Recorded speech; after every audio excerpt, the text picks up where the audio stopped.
the thing that I find interesting and that we absolutely have to talk about is, and just kind of an update, is what's happening not only just in Israel in the sense of from October 7th, but going back to this subtlety. We don't want to let it fade away, and that is this overwhelming level of anti-Semitism that is going around the world. And we were talking before we came on today, and I just had to scratch my head because I went back through my own life in the last few decades, and to me, Israel has been the hero. It is Israel, Abraham, Isaac, Jacob, Israel. Jacob had his name changed to Israel, and out of that change came the 12 tribes and all the Old Testament history. And you're rooting for Israel all the way when you read the Old Testament. And then Jesus comes to Israel. And in every way, I think Christians want Israel to succeed. And they're very sorry when Israel kind of falls by the wayside. Well, we have a generation now that thinks exactly the opposite way. Israel is the enemy. Israel has pulled so many mistaken angles out of history that it'll never recover. And the best thing that could happen is that Israel should just cease to exist. And that's very hard for me to believe. Yeah, when you think about it, I would say this, that there is this feeling that I get, or thinking or hearing, I get it from people. I won't say feeling, but that people are like, why can't Israel just go away? It seems like everywhere they go, everything they do, these Jews always cause trouble.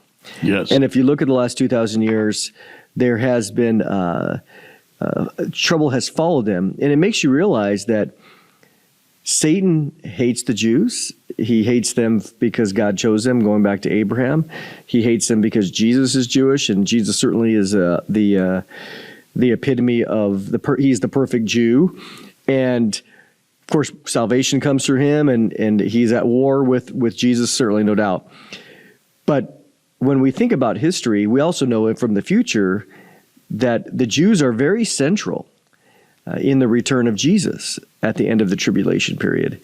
And so if he could get rid of the Jews and destroy them and have them cease to exist, then that would cause trouble with Jesus' return.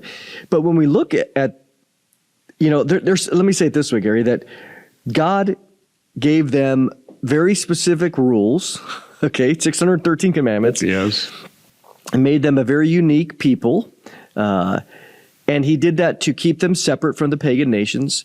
And that separateness, which again was a good thing because they didn't get caught up in all the idolatry, it followed them throughout as they were exiled into all the nations of the world. So when they would go to India, they would go to Iran or into Africa, you name it, all the different places, they most of the time did not assimilate into the surrounding cultures. They kept their identity, which again allows them to for the purpose of what we're going to see in the future. But when people stick to themselves, there's a certain social dynamic that you go, man, those Jewish people, they're why don't they join us? Why don't they join in the things that we do? So there is a social dynamic there of why and how they became outcast. Indeed. A survey that we were looking at before we came on today in Britain reveals some amazing truths. And the headline on this survey is, most young Britons think that Israel should not exist. And the very first statistic is amazing. A full 50% of young people under the age of 25 responded to this survey saying that the Israeli government is to blame for war in the Gaza Strip. Now, I remember October 7th, just like it was yesterday. And by the way, the repercussions of October 7th, which was the invasion of Israel, but not the reverse, the whole thing is still rolling forward. I believe there's something like 125 hostages still being held. And even at that, people still hate Israel. 50%, let's not, 50% under 25. Right. Are blaming. I mean, and you think they're blaming Israel for the for the situation, for this conflict. But I guess, where do people under 25 get their information from? Yes, and you're going to tell me. Well, I'm sure. I was just going to say it's most likely, I mean, we could say with pretty strong certainty that's from social media. Right, exactly. Yep. Social media, and let's not get started on social media. That's really not what we're talking about. But what a dynamic thing it is when you want to shape society, and of course, Satan wants to shape society in a particular way, and the media, in all of their glory, are the system that he uses. I think too that when you reread about in 1 John 4, it's talking about the world, and it talks about how the world speaks, and then the world listens to itself. And then in 1 John 5:19, it says Satan is in charge of the world. And then, James tells us not to be friends with the world or to love the world. And then 1 John 2, again, is talking about the world. And so it's amazing to me that if you want to know what the world thinks, then listen to social media. And what it's ultimately telling you is what Satan thinks. But yet because they lack, we'll talk about this in another topic, because they lack biblical literacy, they're not able to look through a biblical lens, or they don't. And so when they come away with these views, they can't see clearly, even logically, that how could 50% of these people, of the young people, believe that the Israeli government is responsible or is to blame? It's because that's what the world has told them, and the social media has told them, and they lack the discernment to see through this. I even see this not just with young people, but I mean, this is a survey in Britain, but even here, watching and listening to certain people that I know are very worldly, they also think that this is Israel's fault. And I mean, it says here over half, 54%, said they think that Israel should not continue to exist against the backdrop of the extensive anti-Israel protests against Israel. Against Israel. I mean, so here they are protesting against genocide of Israel's response in Gaza, and there is no genocide going there. First of all, they don't really know what the word means. But secondly, on the 54% of them are saying, though, that Israel should cease to exist. Well, that's genocide itself. So I find it interesting that even though they're protesting against the perceived genocide, they'll turn around and endorse it against Israel. Little double standards. Double standards and confusion about history. And to me, this is, I think, the nugget that explodes out of this survey. History is not being taught in our era. And if it's taught at all, it's taught with great prejudice. And that prejudice would be anti-biblical. Yep. And you and I marvel at this. We look at the way Israel's treated in the Bible. Israel's not perfect. Israel has made and continues to make numerous mistakes, but we know what happens to Israel in the end. Book of Revelation, the 12 tribes receive a great blessing. There is a rebuilt temple, and there is a series of marvels that occur. And we understand that, and that's why I think we root for Israel, because we know that in the end they're going to come back and do the right thing. And we want that to happen as soon as possible. We hate to see, as Christians, we hate to see the things happening that happened back in the 20s and 30s under the Nazis and the Soviets. And we really, really cheered for Israel. And now we're saying, okay, what can happen at this point? And what are we going to do to rescue this generation of kids that are so terribly mistaken? It is so true. And what I find is that I think about those, listening to this. If you're listening, and you have kids, grandkids, nephews, nieces, this is what they're getting on social media. And even with my daughter's 22. And I remember, in the last few years, she's very opinionated, which is a good thing in some ways. Oh yeah, yeah. And so as I'm talking to her, she would say something to me, and I'd be like, Well, she didn't learn that from me. And of course, she's on social media. And so then she would tell me what she thought in a very opinionated, strong way. And then I would challenge her with simply just some facts. Like, okay, well, what about the facts here? And she was like, oh, I didn't know that. And I go, well, what about this? Oh, I didn't know that. Oh, I didn't know that. And I said, do you find it interesting that these people that you're listening to, they're very selectively giving you little pieces of information that shape that viewpoint? And it's something that we'll talk about later, but people don't understand history or logic or facts. And so you can pick something out, and that's what was happening. And so this is the typical way that Satan works, is he gives you a little piece of information and he shapes it in lies. But I find it interesting, just one other little note on this article, is that only 7% of the 65 plus age group think that Israel should not exist in Britain.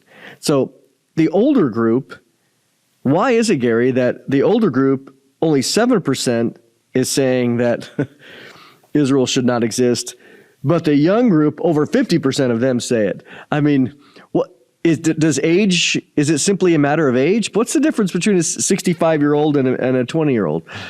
To me, it's two things. One, it is age, but the other is that sort of unbeknownst to us, there's been a huge propaganda movement just under the surface. And we're seeing it on college campuses today, where they're marching with the From the River to the Sea signs and banners, and the Hamas flag, and they're wearing Islamic headdress, some Islamic clothing, and they're showing sympathy with Islam. And you say, well, how did that happen? And then you find out how it happened. There have been groups who have sort of crept in around the edges in the last 20, 30 years in America's colleges, and very quietly teaching, subversively teaching, that the real problem in the Middle East is Israel, and we didn't know about this. We were blissfully ignorant. Had we known, would we have done something different to forestall that movement that has taken place on campuses throughout America? Well, and I think too that when you look out at, certainly part of the protesters, they're there because they're being paid, and that has been demonstrated. I find it interesting. Part of them are just getting caught up, and they want to be a part of something, kind of like going back to the demonstrations against Vietnam. But I think the biggest factor to me is that somebody who is 65 and older, they know their history. They do. And that's the difference, is they not only they were taught history better, but they've also lived history. And so they understand more. And because that history shapes their thinking, they're going to say, well, no, 7% would say Israel doesn't have a right to exist. But many of them would know, well, wait, they were there when Israel has a legal right to exist by the United Nations, even if you're going to say with international law. But a lot of these young people, they don't know that. What do you mean? Yeah, well, ask any young person about the 1967 Six-Day War. And you go back in in your mind to that period, and you think, wow, that was a great victory, and things began to turn in the right direction for Israel. And we're all cheering and saying, okay, some good things have happened. But 1967 is quite a while back. Yeah, I mean, I wasn't born yet, but learning about the different wars that Israel had. I mean, what Israel has not done is, going back to their history, they've accepted international legitimization. I mean, they accepted desert land as their land. Exactly. They were like, anything, okay, we'll take it. And there's been a universal rejection by the Arab community every single time. They've always rejected any sharing of anything. They've rejected the United Nations, in 1947. They've rejected other things where they would share the land. And so they've had one rejection after another all the way until the current situation. But again, this is just where history comes in, and these people that are wanting They're wanting Israel not to exist. I mean, what does that even mean? Again, if that's not a genocidal comment, but this is. Let's just kind of wrap this up here. What we know, Gary. Let me ask you this question, okay? So let's say we see anti-Semitism now on the campuses. We see it here in these polls. We see it across the country. We see it around the world, different places. So the rapture happens. Let's say the rapture happens today. Tomorrow, will there be more or less anti-Semitism?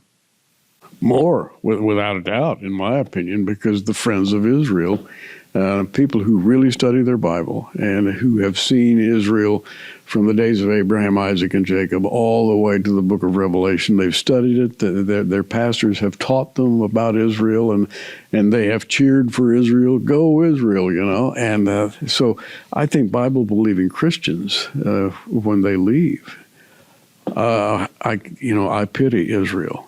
I mean, it hurts me to think about it. Yeah, because if we think about right now, not everybody who's a Christian, who's a genuine Christian, supports Israel. That's fine. There's a lot of people in that are true Christians that are at least. I can't say it's hard for me to believe that a true Christian would hate Israel, but let's say they're just apathetic. Yeah, right. Whatever. They don't have any. They're just indifferent to the modern state of Israel. So, but nevertheless, what Israel knows today is their best friends in the world are often the case evangelical Christians who believe in prophecy.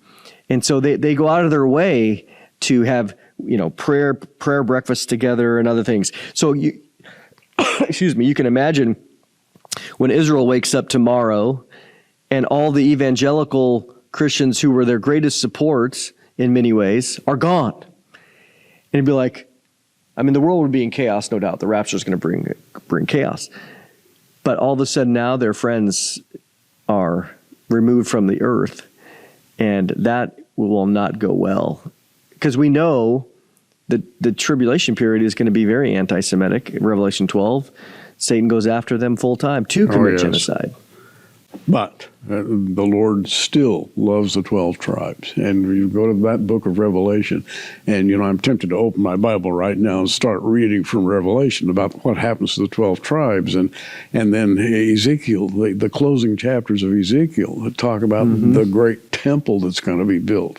It's not all dark up there in the future, but there will be a very dark period. Yep, there is darkness before the dawn of the Lord's millennial reign. Yes, and but in the meantime, as we see these things, as we see anti-Semitism increase around the world, it's not surprising. No, we've seen it in the Bible. That's going to be the age. It's the spirit of the age in that regard. And so these statistics that come along in this war with Gaza is part of the stage setting of prophecy. I don't think it's a direct fulfillment of any one passage, but it does contribute to the idea of an increased anti-Semitism, which, again, as we know, is going to get worse and worse.